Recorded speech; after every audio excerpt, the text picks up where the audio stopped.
Ang basag ng kristal na kupita sa sahig na marmol, iyon ang tunog na hinding-hindi ko malilimutan. Pero mas masakit, mas matalas ang mga salitang lumabas sa bibig ng aking bagong manugang na si Isabela.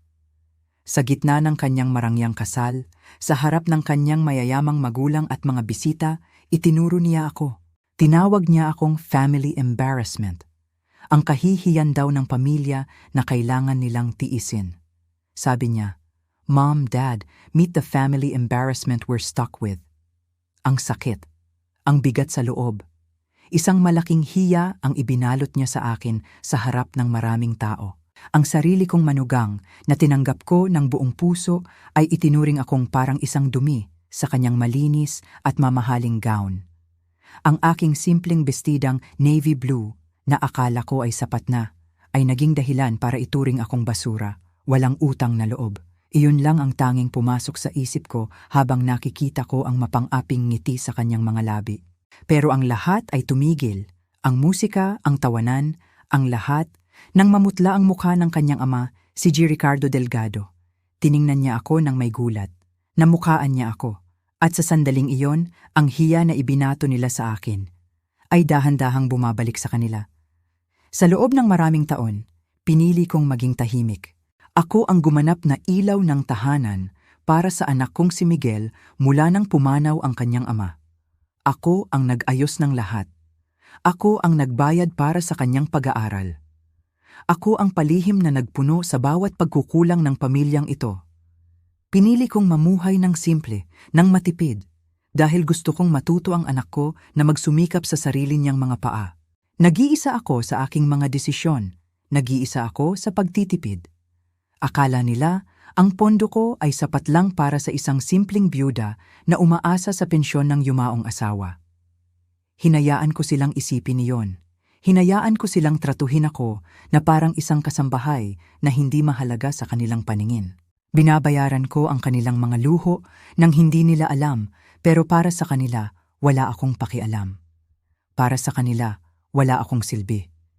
Hindi nila alam na ang bawat patak ng pawis ko noong kabataan namin ng aking asawa ang nagpatayo ng pundasyong kinatatayuan nila ngayon.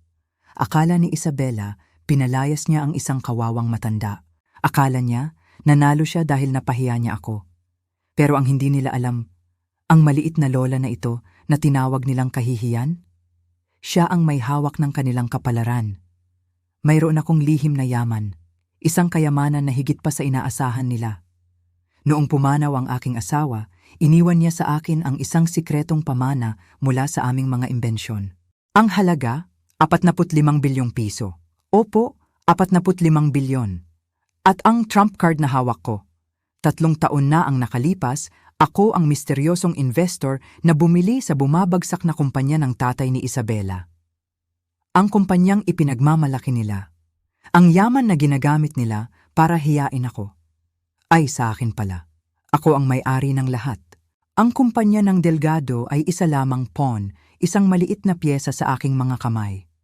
At ang hunting season? Magsisimula na ngayon, hindi ako mananatiling tahimik. Gusto nilang mawalan ako ng boses? Ngayon, pakikinggan nila ang boses ng katotohanan. Hindi lang ang pera ko ang babawiin ko. Babawiin ko ang aking dangal. Ang dangal na niyurakan nila sa harap ng maraming tao. Ito ay justice. Ito ay katarungan para sa lahat ng mga nanay at lola na minaliit dahil lang sa kanilang simpleng pananamit. Tuturuan ko sila ng isang leksyon, isang lesson na hinding-hindi nila malilimutan. Isang kwento na ikukwento pa nila sa kanilang mga apo. Malalaman nila na ang tunay na yaman ay hindi nakikita sa kislap ng alahas, kundi sa pagkatao, at sa kung sino ang tunay na may-ari ng bangko. Kayo ba mga kaibigan? Naranasan nyo na rin bang ituring na estranghero sa sarili ninyong tahanan? O minaliit ng inyong sariling mga kamag-anak? Kwentuhan mo ako. Ibahagi ninyo ang inyong karanasan sa comments section sa ibaba. Gusto kong malaman ang inyong kwento. At bago tayo magpatuloy, huwag kalimutang i-like at i-share ang video na ito. Isulat din sa baba, saan kayo nanonood? Para malaman ko kung hanggang saan umaabot ang ating samahan. Let's hear your kwento. Simulan na natin ang paglalakbay na ito patungo sa katotohanan. Para lubos ninyong maintindihan ang lahat, kailangan nating bumalik sa nakaraan. 15 taon na ang nakalipas. Ang pangalan ko ay Teresita Reyes, pero Tessie ang tawag ng mga malapit sa akin. At sa loob ng mahabang panahon, iyon lang ang gusto kong malaman ng mundo. Isang simpleng Tessie, isang byuda, isang ina. Ang yumaong asawa ko, si Antonio, ay isang napakatalinong inhinyero. Pareho kami sa katunayan. Nagkakilala kami sa unibersidad, parehong may pangarap na makagawa ng isang bagay na magbabago sa mundo, at halos nagawa niya. Noong 2010, sa aming maliit na garahe na ginawa naming laboratorio, nakaimbento siya ng isang maliit na piraso ng teknolohiya, isang power management system para sa mga baterya ng smartphone. Sa simpleng salita, isang bagay na nagpapahaba ng buhay ng baterya nang hindi mo inaasahan. Noong mga panahong iyon ay isang himala. Inakala namin na baka kikita kami ng sapat para sa isang komportabling pagre-retiro. Isang bahay sa probinsya, marahil sapat na pampaaral sa aming nag-iisang anak na si Miguel. Hindi namin lubos akalain na nakaupo pala kami sa isang minahan ng ginto. Isang malaking kumpanya mula sa Amerika ang nakarinig tungkol sa imbensyon ni Antonio. Nagkaroon ng mga meeting, mga negosasyon, at noong 2012 naibenta namin ang patent, ang halaga, 1 bilyon at 200 milyong piso, 1.2 billion pesos. Ang laki ng perang yon, nakakatakot. Pwede nitong baguhin ang lahat, pwede nitong sirain ang lahat. Si Miguel noon ay 24 anyos pa lang, sariwa mula sa pagtatapos ng kanyang master's degree sa marketing. Puno siya ng mga pangarap, puno ng determinasyon na magtayo ng sarili niyang pangalan, na patunayan ang kanyang sarili sa mundo gamit ang sarili niyang lakas at talino. At doon kami nagdesisyon ni Antonio. Isang desisyon na humubog sa aming buhay sa sumunod na 13 taon. Sinabi namin kay Miguel na nakatanggap kami ng malaking settlement. Sapat para maging komportable, sabi namin. Hindi na namin kailangang mag-alala sa pera, pero hindi namin sinabi ang totoong halaga. Hinayaan naming isipin niya na baka iilang 10 milyon lang iyon, isang bagay na malaki pero hindi nakakabaliw. Hindi siya nagtanong, tiwala siya sa amin. Ang hindi alam ni Miguel, ang 1.2 bilyong piso na yon ay simula pa lamang. Hindi kami nagwaldas. Hindi kami bumili ng mga mansyon o mga luxury car. Ginamit namin ni Antonio ang aming kaalaman bilang mga inhinyero at negosyante. Nag-invest kami, maingat sa simula sa mga blue chip stocks. Pagkatapos, habang lumalalim ang aming kaalaman, pumasok kami sa mga growth company, sa real estate sa mga umuusbong na lugar, at sa mga tech startup na may matatag na pundasyon. Si Antonio, mayroon siyang kakaibang talento. Nakikita niya ang halaga ng isang bagay bago pa ito makita ng iba. Lumago ang pera namin. Mula sa 1.2 bilyon, naging 5 bilyon noong 2015. Naging 20 bilyon noong 2018. At nang pumanaw si Antonio 5 taon na ang nakalipas dahil sa atake sa puso, ang aming portfolio ay nagkakahalaga na ng mahigit 45 bilyong piso, 45 billion pesos. Isang kayamanan na halos hindi ko kayang isipin. At ako na lang mag-isa ang namamahala nito. Ipinagpatuloy ko ang aming nasimulan. Pinalago ko pa ito. At sa lahat ng panahong yon, nanatili akong si Tessie. Ang simpleng byuda na nakatira sa isang maayos na apartment sa Quezon City, nagmamaneho ng isang lumang sedan at namimili sa mga ordinaryong department store. Iyon ang buhay na pinili ko para sa akin at para sa kapakanan ni Miguel. Gusto kong maranasan niya ang tagumpay na pinaghirapan. Ang saya ng pagbili ng sarili niyang bahay mula sa sarili niyang sahod. At nakamit niya iyon. Naging matagumpay siyang marketing manager. Ipinagmamalaki ko siya. At ngayon, bumabalik tayo sa kasal. Sa lalaking namutla nang makita ako, si G. Ricardo Delgado. 3 taon na ang nakalipas, ang kanyang kumpanya, ang Delgado Corporation, ay nalulunod sa utang. Masyado siyang naging agresibo sa pagpapalawak, bumili ng mga maliliit na kakumpetensya at nang humigpit ang ekonomiya, hindi na niya kayang bayaran ang kanyang mga obligasyon. Malapit na siyang malugi. At doon pumasok ako, o mas tamang sabihin, ang aking shell company.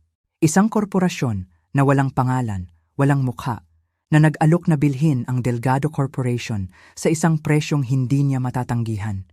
Akala niya, isang malaking investment firm ang sumagip sa kanya. Ang totoo, ako iyon. Ako ang bumili sa kumpanya ng aking magiging balae. Ginamit ko ang isang bahagi ng aking 45 bilyong piso para iligtas ang kumpanyang halos wasakin ng kanyang ama. Bakit ko ginawa iyon? Hindi dahil sa galit, dahil sa oportunidad. Sa ilalim ng kanyang masamang pamamahala, nakita ko ang isang kumpanyang may matatag na pundasyon, may magagandang relasyon sa mga customer, at may mga talentadong empleyado. Kailangan lang nito ng tamang direksyon at tamang pamamahala sa pananalapi. At tama ako. Mula nang bilhin ko ito, ang kumpanya ay muling umunlad. Kaya't ang nakakatawa sa lahat, habang ang anak niyang si Isabela ay tinatawag akong family embarrassment. Habang binibigyan niya ako ng mga mapanuring tingin at nag-aalok ng tulong pinansyal sa aking pagtanda. Ang buong pamilya pala nila ay nabubuhay sa biyaya ng mga desisyon ko sa negosyo sa loob ng 3 taon. Ang kanilang marangyang pamumuhay, ang kanilang magagarang sasakyan, ang kasal na iyon. Lahat iyon ay naging posible dahil sa akin. Ang babaeng itinuring nilang kahihiyan. Kaya nang sabihin kong, palagay ko po ay nagkakamali kayo ng tao, alam naming dalawa ni G. Ricardo na nagsisinungaling ako. Nakita ko sa kanyang mga mata ang alaala ng meeting na iyon. Ang meeting kung saan tahimik lang akong nakaupo sa isang sulok habang ang mga abogado ko ang nakikipag-usap. Halos hindi niya ako pinansin noon, marahil ay inakala niyang asawa lang ako ng isa sa mga opisyal. Ngayon, habang nakatitig siya sa akin nang may pagkamangha at takot, alam ko na. Ang 15 taon kong pagtatago ay malapit nang matapos. At ang simpleng si Tessie ay handa nang ipakilala ang kanyang tunay na sarili.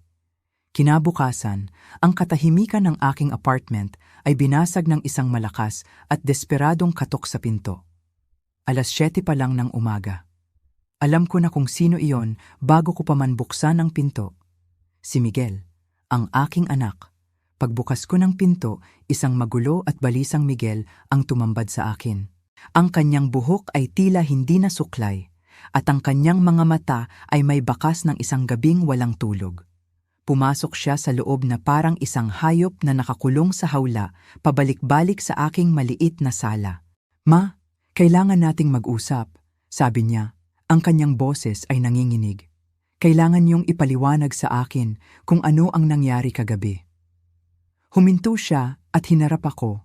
Ang kanyang mga kamay ay nasa kanyang buhok, isang kilos na ginagawa niya mula pa noong bata siya kapag siya ay bigo. Pagkaalis niyo po sa reception, kinausap ako ni G. Ricardo, ang tatay ni Isabela. Nagtanong siya ng mga bagay na nakakabaliw, ma. Mga bagay na wala akong maintindihan. Umupo ako sa aking paboritong silya at huminga ng malalim. Ito na yon. Ang pag-uusap na matagal ko nang iniiwasan at kinatatakutan. "Anong klaseng mga tanong, anak?" Mahinahon kong tanong kahit na may ideya na ako. Tinanong niya ako tungkol sa mga patent ni Papa, tungkol sa teknolohiya. Tinanong niya kung nasangkot na raw ba kayo sa anumang malalaking transaksyon sa negosyo. Tungkol sa totoong sitwasyon ng ating pamilya, huminto si Miguel sa paglalakad at tinitigan ako ng kanyang seryosong mga matang minana niya kay Antonio. "Ma, ang tingin niya sa inyo ay parang isa kayong malaking investor, isang taong makapangyarihan. Nakakapagtaka po. Ang kape na iniinom ko ay biglang pumait.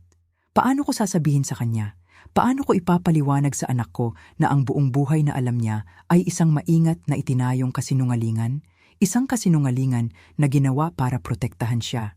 Si Miguel na nagtayo ng kanyang karera sa marketing gamit ang kanyang sariling talino at pagsisikap.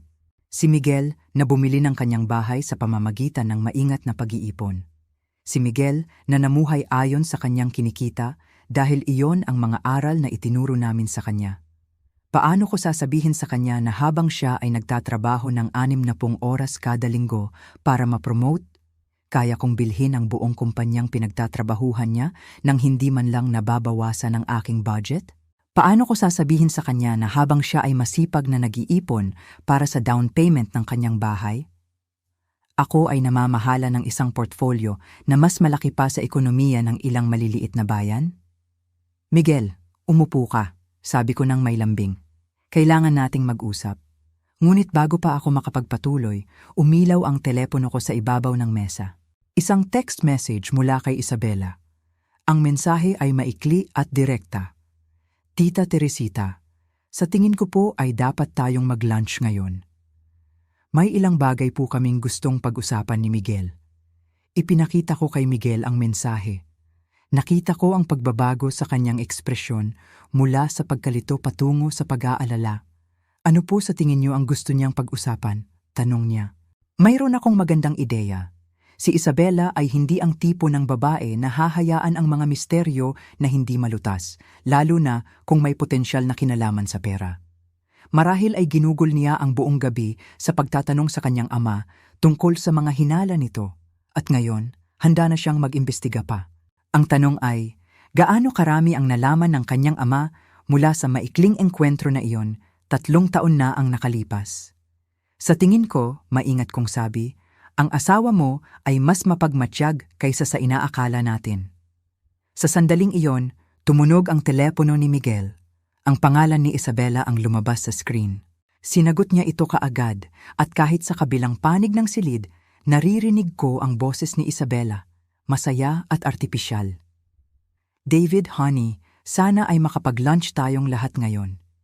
May mga bagay-bagay tungkol sa pamilya na gusto kong pag-usapan kasama ang nanay mo ngayong opisyal na tayong magkamag-anak.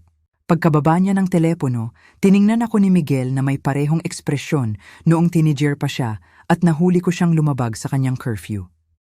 Isang tingin na nagsasabing, alam kong may alam ka na hindi mo sinasabi. Ma, sabi niya, mayroon po ba kayong kailangang sabihin sa akin tungkol sa ating pananalapi? Sa labas ng bintana ng aking apartment, pinanood ko ang mga taong papasok sa trabaho. Mga taong may simpleng mga problema, mga deadline, mga meeting. Nainggit ako sa kanilang simpleng buhay. Ang kanilang mga ordinaryong alalahanin ay tila isang luho kumpara sa akin. Huminga ako ng malalim. Ang pagtatago ay tapos na. Lahat, anak, sabi ko sa wakas. Kailangan kong sabihin sa iyo, lahat. Ang bagyo ay hindi na paparating, nandito na, at nasa gitna kami nito. Ang restaurant na pinili ni Isabela ay ang pinakamahal sa buong lungsod.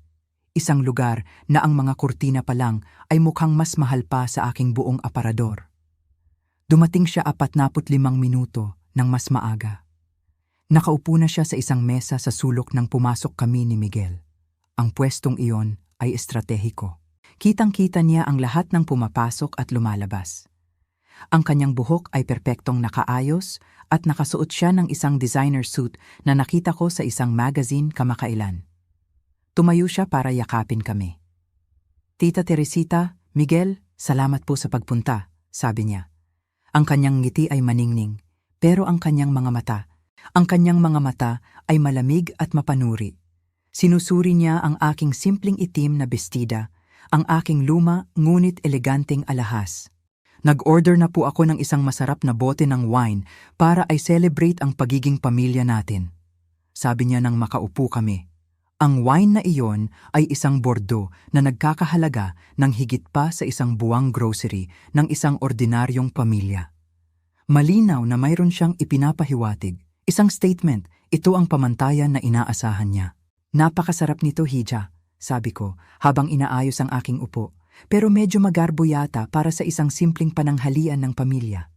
Naku tita, sa tingin ko po ay wala nang simple sa ating pamilya, sagot niya, ang kanyang ngiti ay hindi nawawala. Kagabi po, nakausap ko si Papa tungkol sa kanyang mga karanasan sa negosyo.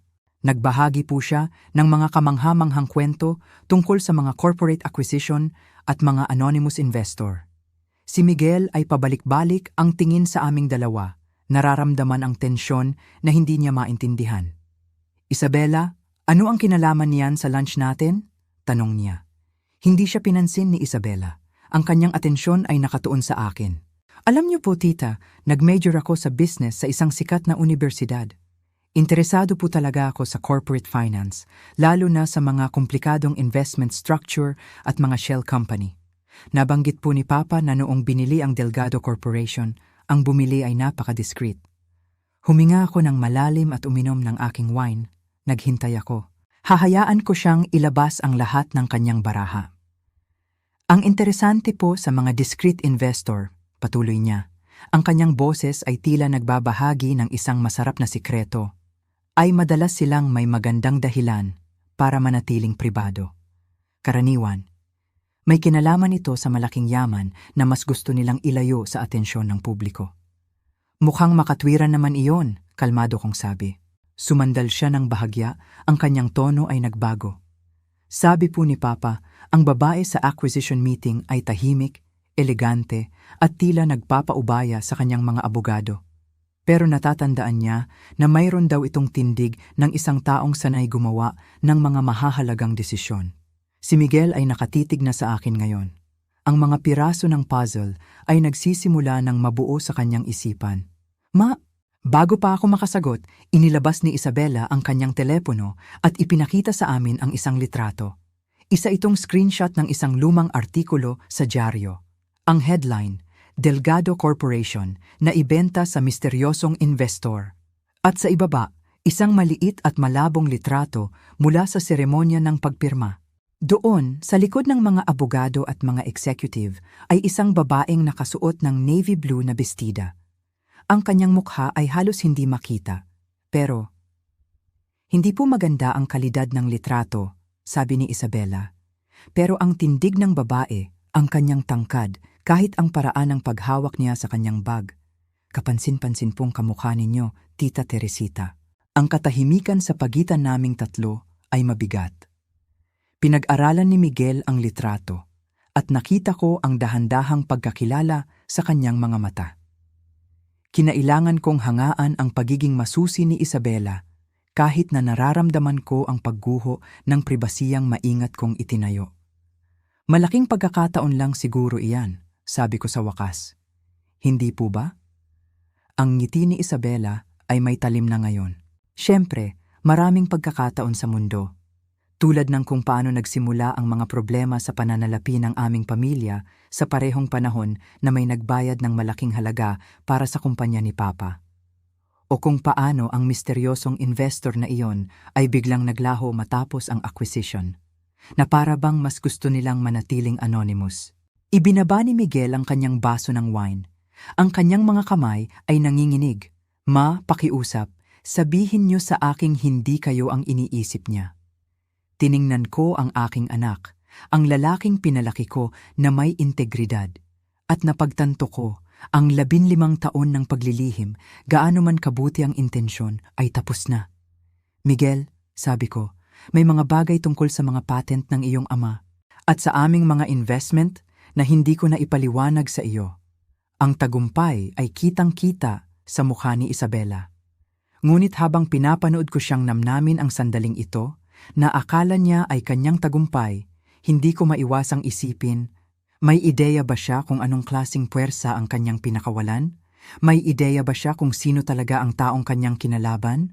Dahil ang laro ay nagsisimula pa lamang. Ang pagtatapos ng aming pananghalian ay hindi maganda. Umalis si Miguel na gulong-gulo, ang kanyang mundo ay tila gumuho sa harap niya.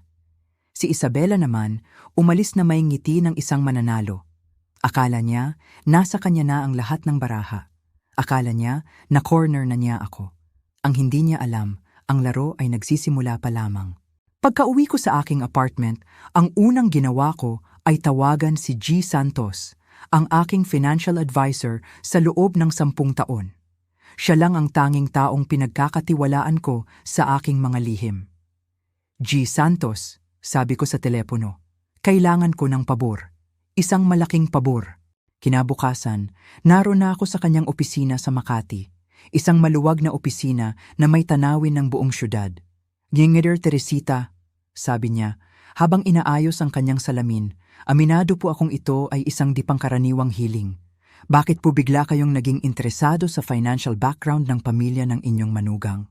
Tiningnan ko siya ng diretso sa mata.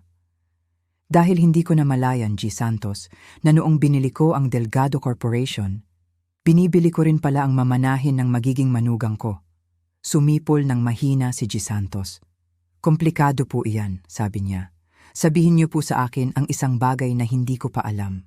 Inilahad ko sa kanya ang lahat. Ang insidente sa kasal, ang pananghalian, ang mga tanong ni Isabela, ang litrato sa dyaryo. Habang nagsasalita ako, nakita ko ang pagbabago sa kanyang ekspresyon mula sa pagiging profesional patungo sa pag-aalala. Pagkatapos kong magsalita, tumalikod siya sa kanyang computer at nagsimulang mag-type ng mabilis. Ang tunog lang ng keyboard ang maririnig sa silid. Makalipas ang ilang minuto, humarap siyang muli sa akin. Sige po, Ginenganor Teresita, isa-isahin natin ito, sabi niya, ang kanyang boses ay seryoso na ngayon. Noong 2021, ang Delgado Corporation ay baon sa utang. Masyadong pinalawak ni G. Ricardo ang kumpanya at hindi na niya kayang bayaran ang mga loan. Ayon sa mga financial records na nakuha natin noon, si Isabela Delgado ang nakatakdang pumalit sa kanyang ama. Nag-aral siya ng MBA na may focus sa family business management. Sinasabi niya sa lahat na siya na ang susunod na mamamahala sa kumpanya. Tumango ako. Ang mga piraso ng puzzle ay lalong nagiging malinaw. Kaya nang bilhin ko ang kumpanya at magpasok ng mga profesional na manager. Tinanggal ko ang inaasahan niyang karera. Higit pa riyan, Ginamengo Teresita, dagdag ni G. Santos. Tinanggal niyo ang itinuturing niyang birthright o karapatan niya. Ang kumpanyang iyon ay hindi lang trabaho para sa kanya. Iyon ang kanyang pagkakakilanlan, ang kanyang kinabukasan. Huminto siya at tumingin sa akin ng may pag-aalala. At dito na po nagiging interesante. Nitong mga nakaraang linggo, may mga discrete inquiries po tungkol sa inyong mga investment activities. May mga nagtatanong tungkol sa mga shell company, acquisition structures, at mga anonymous investor. Nanikip ang dibdib ko. Anong klaseng mga tanong? Mga profesional na tanong po. Hindi basta-bastang usisa. Ito ay uri ng pananaliksik na nagmumungkahi na mayroong taong may kaalaman sa negosyo at posibleng may koneksyon sa mga abogado. Itinuro niya ang kanyang monitor sa akin. Gingikim, Teresita, sa tingin ko po ay kumuha ng private investigator ang inyong manugang. Ang mga salitang iyon ay tumama sa akin na parang isang malamig na hangin. Isang private investigator. Ang ibig sabihin, hindi na ito isang simpleng alitan ng pamilya. Isa na itong operasyon, isang planadong pag-atake. Ang 15 taon kong maingat na pagtatayo ng mga legal na istruktura at mga pader para sa aking privacy ay maaaring gumuho dahil sa isang taong may sapat na motibasyon at pera. Gaano ako ka-vulnerable? Tanong ko. Depende po kung gaano kalalim ang kanilang huhukayin at kung ano ang plano nilang gawin sa impormasyon, seryosong sagot ni G. Santos.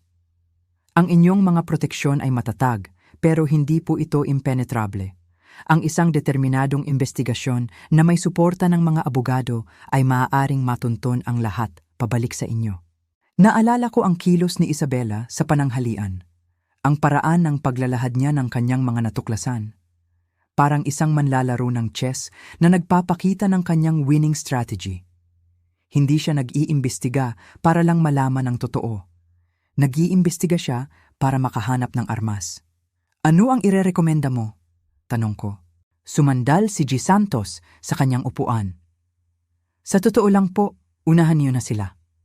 Kung nagbubuo siya ng isang kaso para sa anumang financial claim o obligasyon ng pamilya, mas mabuti pong kayo ang kumontrol sa kwento kaysa malantad dahil sa kanya. Huminto siya at tiningnan ako. Pero, Gingi Teresita, may isa pa po kayong dapat isipin. Kung malalaman ito ng publiko, hindi lang kayo ang maaapektuhan. Maaaring masira ang karera ni Miguel kung lalabas na ang kanyang tagumpay ay konektado sa yaman ng pamilya na hindi man lang niya alam. Iyon ang isang anggulo na hindi ko masyadong naisip. Ang reputasyon ni Miguel ay binuo niya sa kanyang sariling merito. Kung malalaman ng mga tao na ang kanyang ina ay isang bilyonarya, maaaring questionin ang bawat promotion na kanyang natanggap, ang bawat kliyenteng kanyang nakuha. Napakasakit isipin. Itinago ko ang aking yaman para protektahan siya. At ngayon, ang sikretong iyon mismo ang maaaring sumira sa lahat ng kanyang pinaghirapan. May isa pa po, patuloy ni G. Santos, habang binubuksan ang isang huling dokumento. Ang kasalukuyang sitwasyon ng pamilyang Delgado ay mas delikado kaysa sa ipinapakita nila. Pinapanatili nila ang kanilang lifestyle sa pamamagitan ng mga utang at pautang, marahil ay umaasa na makakahanap si G. Ricardo ng ibang negosyo o na makakapag-asawa si Isabela ng isang taong mayaman. At ngayon, akala niya, nagawa na niya, sabi ko. Eksakto, sagot ni G. Santos. Pero Jean Cruz Teresita, kung nagpaplano sila ng anumang paraan para humingi ng tulong pinansyal o isama sa inyong mga investment, kailangan niyong maging handa. Hindi na ito magiging isang simpleng usapan ng pamilya. Pag-alis ko sa opisina ni G. Santos, napagtanto kong nahaharap ako sa parehong desisyon na ginawa namin ni Antonio 15 taon na ang nakalipas. Ngunit ngayon, mas mataas ang pusta. Sa pagkakataong ito, hindi ko lang po protektahan ang kalayaan ng aking anak. Lalabanan ko na rin ang posibilidad na ang lahat ng aking itinayo ay gamitin laban sa aking sariling pamilya. Ang mga ngaso ay nagiging biktima at kailangan kong magpasya kung paano ko lalabanan ang umaatake sa akin. Kinagabihan, ginawa ko ang isang bagay na hindi ko na nagawa sa loob ng maraming buwan. Binuksan ko ang isang bote ng mamahaling wine na itinago namin ni Antonio para sa mga espesyal na okasyon. Nagsalin ako ng isang puno-punong baso at inilatag ang 15 taon ng mga financial record sa aking lamesa sa kainan. Kung gusto ni Isabela na maglaro ng investigador, matutuklasan niya na nagkamali siya ng taong kinalaban. Ang mga numero sa papel ay nagsasabi ng isang kwento. Isang kwento ng pasensya, diskarte at tahimik na paglago. Hindi lang kami sinuwerte ni Antonio sa pagbebenta ng patent. Naging metodikal kami. Sinaliksik namin ang bawat investment, maingat na nag-diversify at muling ininvest ang mga kita sa mga bagong oportunidad. Ang paunang 1.2 bilyong piso ay lumago. At lumago hanggang sa umabot sa mahigit 45 bilyong piso. Pero higit sa pera, mayroon akong ibang bagay na tahimik na itinatayo. Hindi lang ako mayaman. Mayroon akong malalaking parte sa 12 iba't ibang kumpanya. May hawak akong mga licensing agreement sa 17 iba't ibang teknolohiya. May mga investment ako sa lahat ng bagay, mula sa renewable energy hanggang sa biotechnology. Hindi lang ako mayaman. Konektado ako sa inobasyon sa mga paraan na kahit si G. Santos ay hindi lubos na naiintindihan. Sa gitna ng aking pag-iisip, nag-vibrate ang telepono ko. Isang text mula kay Miguel. Ma, gusto po sana naming pumunta ni Isabela dyan bukas ng gabi. May mga ideya po siya kung paano natin haharapin itong bagong impormasyon. Halos matawa ako sa aking nabasa. Mga ideya. May mga ideya pala si Isabela? Mahuhulaan ko na kung ano ang mga iyon. Marahil ay may kinalaman sa mga trust fund, mga family meeting at isang mas collaborative na approach sa paggawa ng desisyon sa pananalapi. Ang hindi niya naiintindihan, mas matagal na akong nagmamanage ng mga expectations at nagpoprotekta ng aking interes kaysa sa tagal niya sa mundo ng negosyo. Binuksan ko ang mga legal na dokumento na ibinigay sa akin ni G. Santos tungkol sa pananalapi ng pamilyang Delgado. Ang kanilang sitwasyon ay mas masahol pa kaysa sa una kong inakala. Ang kanilang ancestral house sa isang mamahaling subdivision ay nakasangla sa 80% ng kasalukuyang halaga nito. Ang kanilang mga investment account ay unti-unting nauubos para lang mapanatili ang kanilang lifestyle. At mayroon silang malalaking utang sa credit card na nakatali sa pag-aakala ni G. Ricardo na makakahanap siya ng bagong pagkakakitaan. Akala ni G. Ricardo ay komportable siyang nagretiro mula sa pinagbentahan ng kanyang kumpanya. Pero ang katotohanan ay mas komplikado.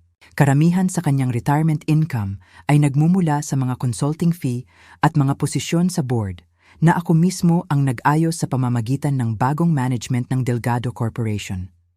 Ang kanyang komportableng pamumuhay ay mas nakadepende sa aking patuloy na pagmamay-ari kaysa sa kanyang inaakala. Pero iyon ay nasa ibabaw pa lang. Binuksan ko ang aking laptop at nagsimulang gumawa ng sarili kong investigasyon. Isang kontra-atake. Kung kumuha siya ng private investigator, siguradong may mga bakas, mga financial record, mga communication pattern, mga pagbabago sa kanyang pang-araw-araw na gawain na magpapahiwatig na mayroon siyang itinatayong kaso. Ang nahanap ko ay parehong kamangha-mangha at nakakabahala. Tama si G. Santos. Kumuha nga si Isabela ng isang private investigation firm na dalubhasa sa corporate asset tracing. Nakipag-ugnayan din siya sa isang law firm na dalubhasa sa mga alitan sa yaman ng pamilya. At ang pinakamatinding ebidensya, nagbukas siya ng 3 bagong credit account nitong nakaraang buwan. Umuutang laban sa kanyang inaasahang pagbuti ng pananalapi ng pamilya. Isang malamig na katotohanan ang tumama sa akin. Hindi niya pinakasalan ang anak ko dahil sa pag-ibig. Pinakasalan niya ito bilang isang investment strategy. Ang wine ay nagpaparamdam sa akin ng pagiging pilosopikal, o baka naman nagiging tapat lang ako sa aking sarili sa unang pagkakataon sa loob ng maraming taon. Ginugol ko ang 15 taon sa pagiging isang tahimik na byuda. Kontento na isipin ng mga tao na namumuhay ako ng simple habang tahimik na nagtatayo ng isang imperyo. Pero ang maliit na pagtatanghal ni Isabela sa kasal ay may binago sa akin.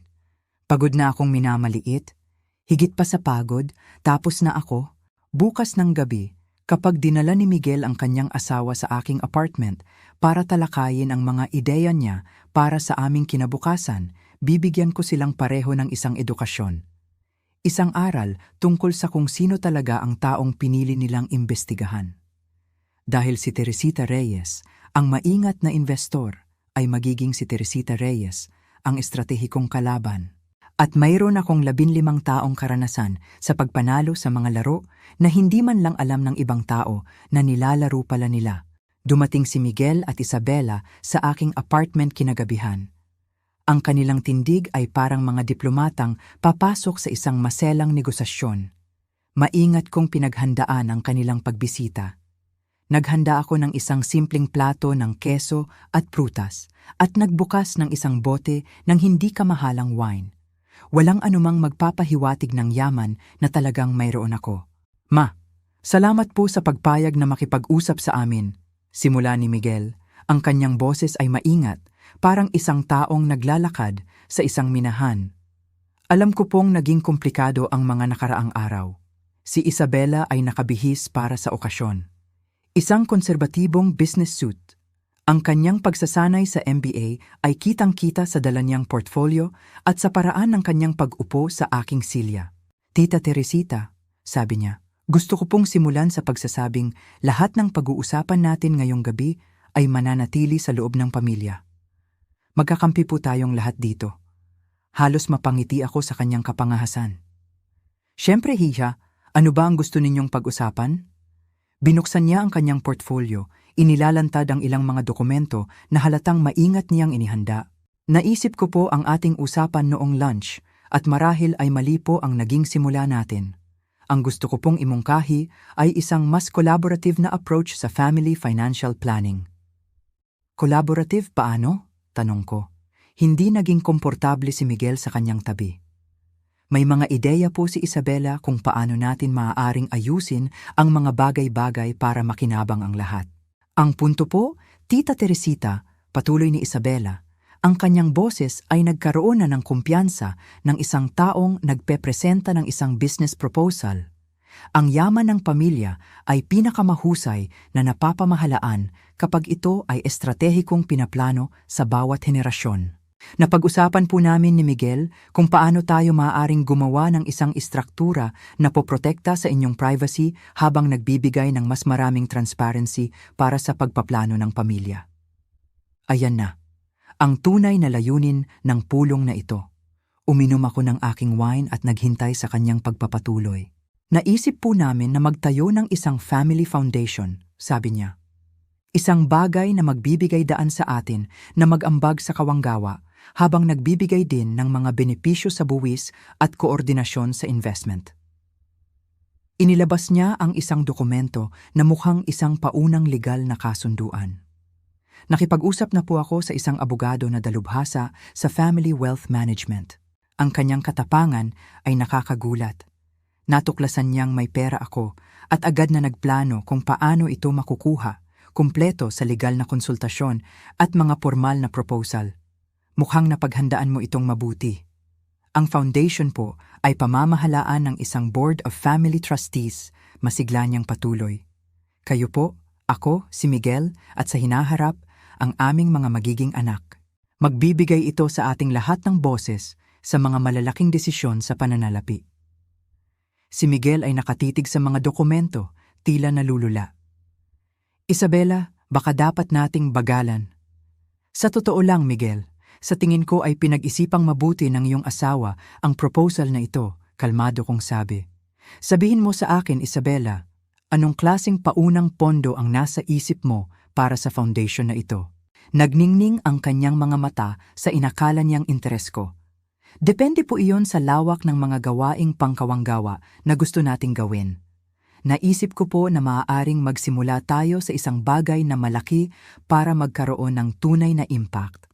Marahil, mga 3 bilyong piso para magkaroon ng kredibilidad sa philanthropic community. 3 bilyong piso. Bilang panimula. Mula sa isang babaeng tumawag sa aking family embarrassment, wala pang 1 linggo ang nakalipas. At ang board structure na nabanggit mo, patuloy ko, paano hahatiin ang voting rights? Sa tingin ko po, pantay na representasyon ang pinakamakatarungan, kumpiyansa niyang sagot. 3 trustee, 3 boto, napakademokratiko. Ibinaba ko ang aking baso ng wine at diretsong tumingin sa kanya. Isabela, pwede ba kitang tanungin ng tapat? Siyempre po. Mahal mo ba ang anak ko? Ang tanong ay halatang ikinagulat niya. Tumingin siya kay Miguel, pagkatapos ay sa akin. Anong klaseng tanong po iyan? Isang simpleng tanong. Mahal mo ba si Miguel dahil sa kung sino siya? O mahal mo siya dahil sa kung ano ang inaakala mong maibibigay sa iyo ng pagpapakasal sa kanya? Ang katahimikan sa silid ay mabigat. Si Miguel ay pabalik-balik ang tingin sa aming dalawa na may papalaking pagkagulat at ang kalmadong maskara ni Isabela ay nagsisimula ng mag-crack. Sa tingin ko po, iyan ay isang hindi patas na paglalarawan sa aming relasyon, sabi niya sa wakas. Talaga ba? Tumayo ako at lumakad papunta sa aking bookshelf, kinuha ang isang folder na inihanda ko. Dahil mayroon akong impormasyon na maaaring makatulong linawin ang mga bagay-bagay. Bumalik ako sa aking upuan at binuksan ang folder, inilalantad ang investigation report na inihanda ni G. Santos tungkol sa mga huling aktibidad ni Isabela. Namutla ang kanyang mukha nang makilala niya ang ilang mga dokumento. Ito ang talaan ng mga komunikasyon mo sa Ashford Private Investigations sa nakalipas na 2 linggo, kalmado kong sabi.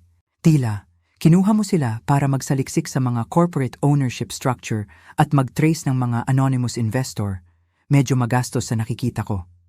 Tinitigan ni Miguel ang kanyang asawa nang may papalaking pagkadismaya. Isabela, kumuha ka ng private investigator?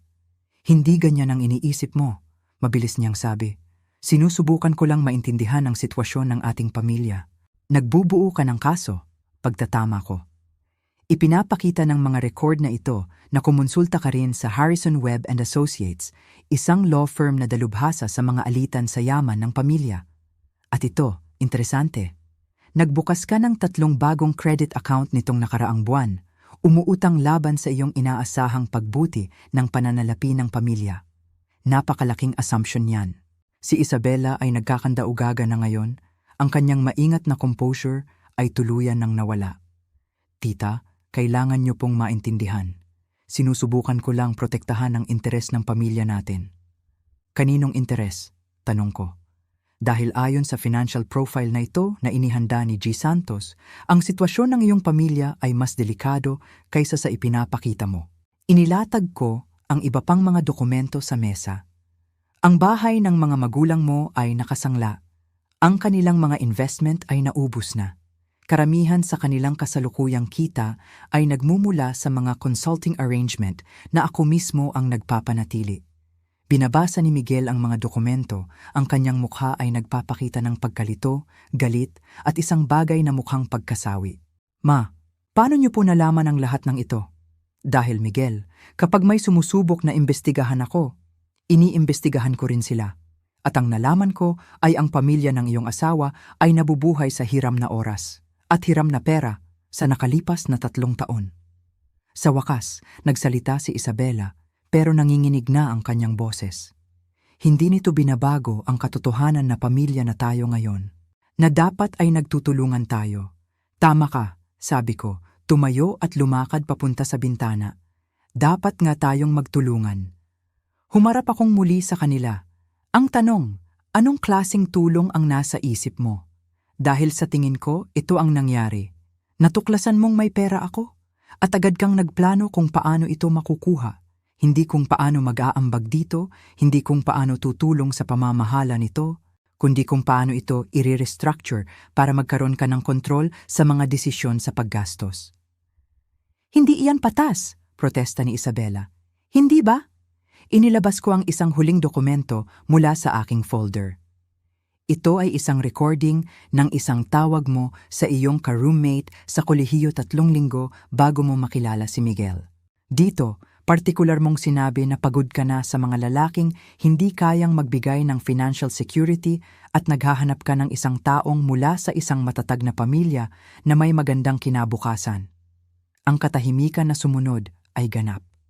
Tinitingnan ni Miguel ang kanyang asawa na para bang hindi niya ito kilala. At si Isabela, mukhang kinakalkulan niya kung gaano kabilis siya makakaatras mula sa usapang ito. Miguel, sabi ko ng may lambing, sa tingin ko, kailangan mong tanungin ang iyong sarili kung ang babaeng pinakasalan mo ay ang taong inaakala mo. Pero habang sinasabi ko iyon, alam ko na. Ang komprontasyong ito ay simula pa lamang. Si Isabela ay hindi ang tipo ng tao na basta na lang susuko.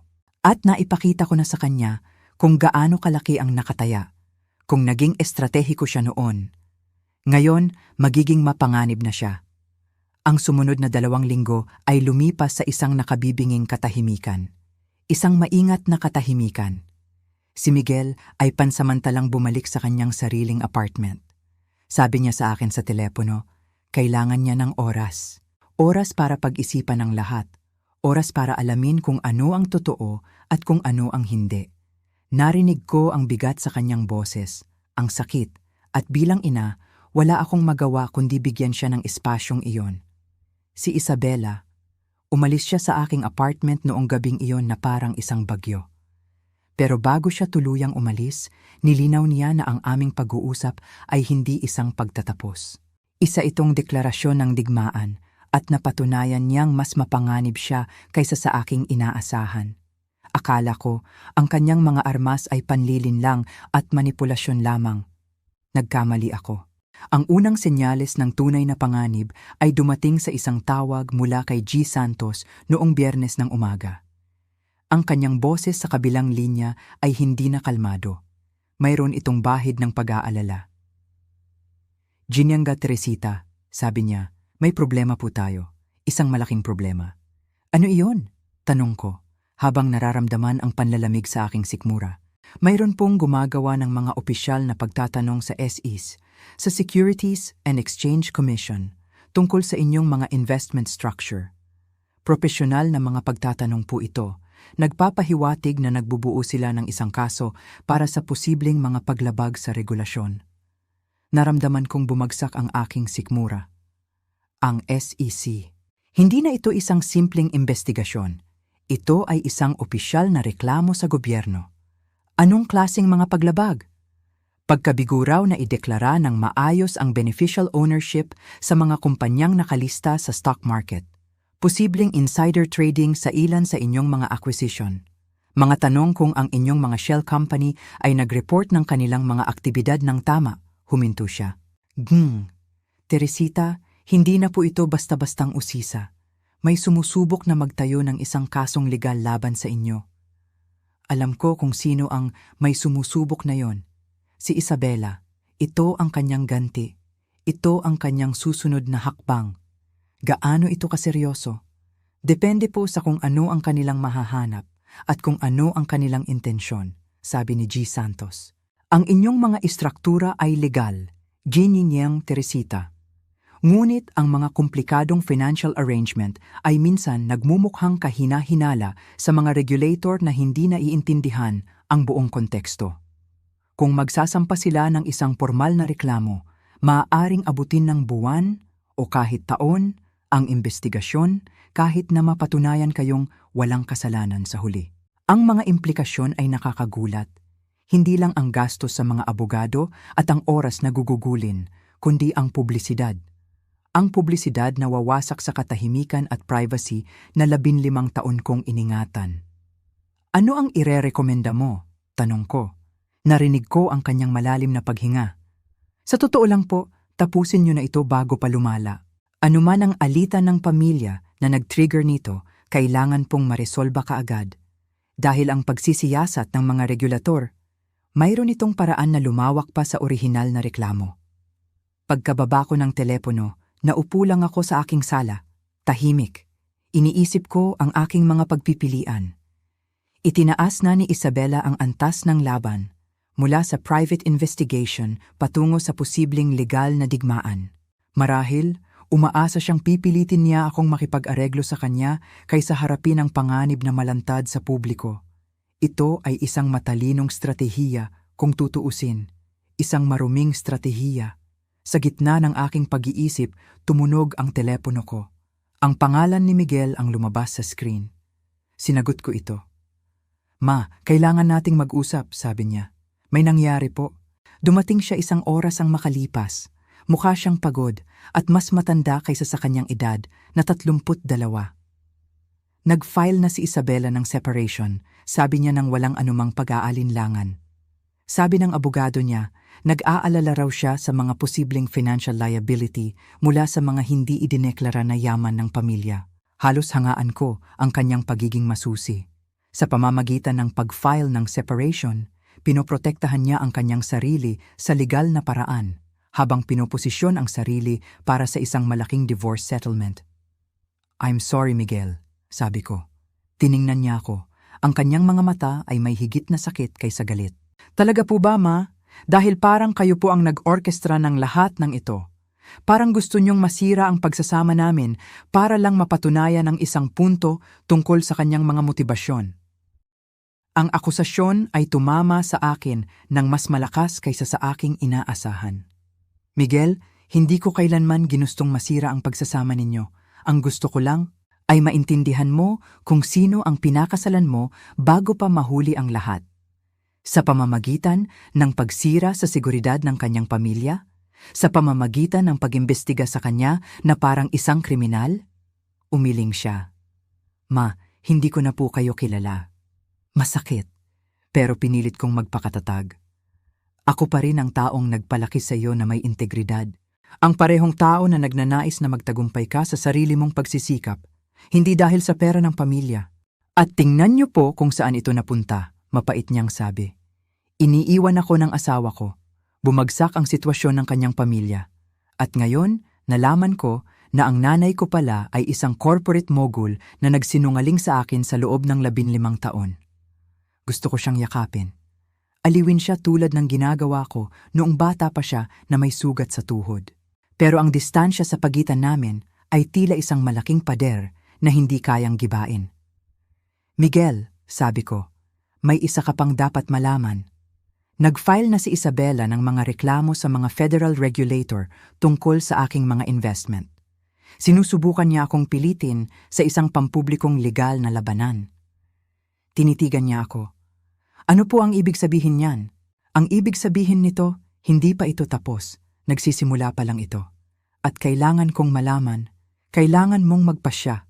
Kung sasamahan mo ako sa labang ito, o hahayaan mo siyang sirain ang lahat ng itinayo ko para protektahan ang ating pamilya.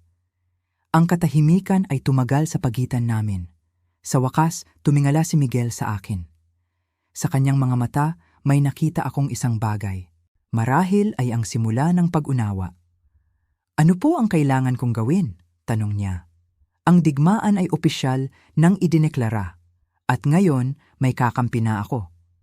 Ang pulong ay ginanap sa conference room ni G. Santos noong sumunod na Lunes.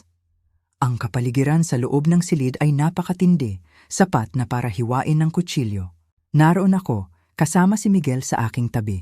Sa kabilang panig ng malaking mahogany na mesa ay si Isabela, ang kanyang abogado na si Marcus Webb, at ang kanyang mga magulang, sina G. Ricardo at G. Ngarencio Carmela. Linawin natin kung bakit tayo narito, simula ni Marcus Webb.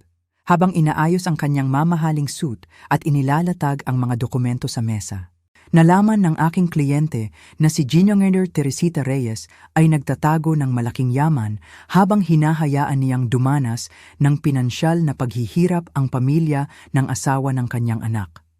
Ito ay nagpapahiwatig ng isang pattern ng panlilinlang o posibleng financial impropriety na nangangailangan ng investigasyon. Si G. Santos na nakaupo sa aking tabi ay sumagot ng mahinahon. G. Webb, ang mga financial activity ni Ginger Reyes ay ganap na legal at maayos na nai-report. Ang mga reklamo ng inyong kliyente sa mga regulator ay tila naguugat sa mga personal na hinaing kaysa sa mga lehitimong alalahanin. Sumandal si Isabela, ang kanyang boses ay maingat na kinokontrol. Hindi ito tungkol sa personal na hinaing. Ito ay tungkol sa responsibilidad ng pamilya at transparency. Minamanipula ni Tita Teresita ang buhay ng mga tao habang nagpapanggap na iba siya. Sa wakas, nagsalita ako. Isabela, hindi ako kailanman nagmanipula ng sinuman. Namuhunan ako sa mga kumpanyang hindi maganda ang takbo at pinabuti ko ang mga ito. Pinanatili ko ang aking privacy dahil mas gusto ko ang katahimikan kaysa publisidad. Wala sa mga iyon ang ilegal o immoral. Binili niyo ang kumpanya ng aking ama at hinayaan siyang isipin na bigo siyang negosyante, sagot niya. Ang iyong ama ay bigo nga bilang negosyante, pantay kong sagot. Iniligtas ko ang kanyang kumpanya at pinrotektahan ang trabaho ng kanyang mga empleyado. Sa ilalim ng kanyang pamamahala, ang Delgado Corporation ay malulugi sa loob ng ilang buwan. Si G. Ricardo, na tahimik hanggang sa sandaling iyon, ay tumikhim. Ginang, Reyes, pinapahalagahan ko po ang ginawa ninyo para sa kumpanya, pero hindi nyo maikakaila na naging estratehiko kayo sa pagtatago ng inyong kinalaman sa aming pamilya. Estratehiko, oo. Mapaglinlang, hindi. Hindi ka kailanman nagtanong tungkol sa aking mga investment at wala akong obligasyon na voluntaryong sabihin ang impormasyon. Inilabas ni Marcus Webb ang isang makapal na folder. Gina Reyes, mayroon kaming ebidensya na ginamit ninyo ang inyong posisyon sa pananalapi para manipulahin ang maraming sitwasyon na kinasasangkutan ng pamilya ng aking kliyente. Ang mga consulting fee na binabayaran kay G. Mitchell, ang timing ng iba't ibang desisyon sa negosyo na nakakaapekto sa kanilang katatagan sa pananalapi, kahit na ang investigasyon sa mga personal na aktibidad ng aking kliyente. Ebidensya ng ano eksakto? Tanong ni G. Santos. Ng isang pattern ng kontrol at manipulasyon na idinisenyo para mapanatili ang kapangyarihan sa kinabukasan ng pamilyang ito. Tiningnan ko ang mga tao sa paligid ng mesa. Ang mga taong ito na akala nila ay naiintindihan nila ang larong kanilang pinasok. G. Webb, hayaan ninyong linawin ko ang isang bagay. Hindi ko kontrolado ang pamilya ng inyong kliyente. Wala akong utang na pera sa kanila. Wala akong utang na paliwanag sa kanila. At tiyak na wala akong utang na access sa aking mga ari-arian. Pero may utang kang katapatan sa iyong anak, sabat ni Isabela. At may utang kang pangunahing respeto sa iyong manugang. Respeto. Naramdaman kong may malamig na bagay na namuo sa aking dibdib. Respeto. Ipinakilala mo ako bilang isang family embarrassment sa iyong kasal. Kumuha ka ng mga investigador para saliksikin ang aking pribadong buhay. Nag-file ka ng mga reklamo sa regulator para pilitin ako sa isang financial settlement. At ngayon, gusto mo akong turuan tungkol sa respeto? Ang katahimikan na sumunod ay nakabibingi. Si Miguel, na tahimik sa buong pulong, ay sa wakas ay nagsalita. Ano ang gusto mo, Isabela? Ano ang kailangan para matapos na ito? Nagpalitan sila ng tingin ng kanyang abogado pagkatapos ay tumingin ng diretso sa akin. Gusto ko ng isang formal na kasunduan sa pananalapi ng pamilya, isang bagay na magtatatag ng malinaw na mga inaasahan at responsibilidad para sa lahat ng partido. Anong klaseng mga responsibilidad? Tanong ko. Inilabas ni Marcus Webb ang isa pang dokumento. Nagmumungkahi kami ng isang family trust structure na may shared governance at mga patakaran sa pamamahagi. Mag-aambag si Jinginer Reyes ng malaking bahagi ng kanyang yaman sa trust na pamamahalaan ng isang family board para sa kapakinabangan ng lahat ng miyembro. Halos matawa ako sa kanilang kapangahasan. Gusto nilang ilagay ko ang aking pera sa isang trust na kontrolado ng isang komite na kasama ang mga taong nag-iimbestiga at nagrereklamo laban sa akin. Gusto namin ng isang patas na arrangement na poprotekta sa interes ng lahat, sabi ni Isabela. Tumayo ako at lumakad papunta sa bintana ng conference room. Tiningnan ko ang syudad sa ibaba, kung saan ang mga tao ay nabubuhay ng normal, walang kamalay-malay sa digmaang pinansyal na nagaganap 20 palapag sa itaas nila. Ang huling negosasyon, ito na iyon, at kailangan kong siguraduhin na ako ang mananalo. Alam ko na kung ano ang aking gagawin. Hindi ito isang negosasyon, ito ay isang ultimatum. Humarap akong muli sa kanila, handa nang ibigay ang aking huling baraha. Huminga ako ng malalim at humarap sa kanila mula sa bintana. Ang aking mga pag-aalinlangan, ang aking takot, ay nawala na. Pinalitan ito ng isang matatag na kalinawan. Mayroon akong sariling alok, sabi ko. Ang aking boses ay kalmado ngunit matatag. Ang lahat ng mata ay napunta sa akin. Pero linawin ko lang, hindi ito para sa pakikipag-ayos. Ito ay para sa pagtatapos. Tiningnan ko si Isabela ng diretso sa kanyang mga mata. Mayroon kang 72 oras para bawiin ang lahat ng reklamo sa gobyerno at itigil ang lahat ng investigasyon. Bilang kapalit, magbibigay ako ng isang settlement. Anong klaseng settlement? Mabilis na tanong ng kanyang abogado, si G. Webb. 280 milyong piso, sabi ko. Isang beses na bayad. Narinig ko ang sabay-sabay na paghinga sa silid. Si Miguel ay napatingin sa akin, hindi makapaniwala.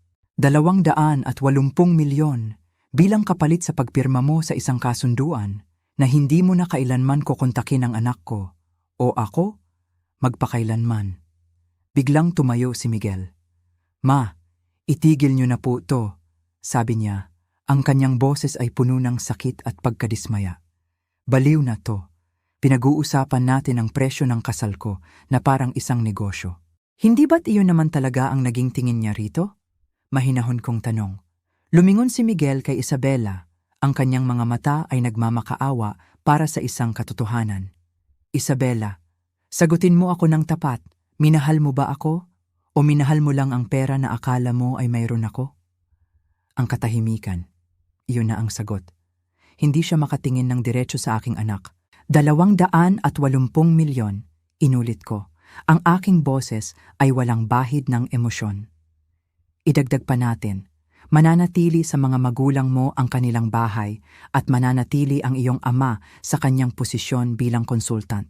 Pirmahan mo ang mga papeles at lumayo ka sa aming pamilya. At kung tatanggi ako? Mayabang niyang tanong. Isang maliit na ngiti ang sumilay sa aking mga labi. Sa unang pagkakataon sa buong pagsubok na ito ay isang tunay na ngiti. Kung gayon, wala kang makukuha.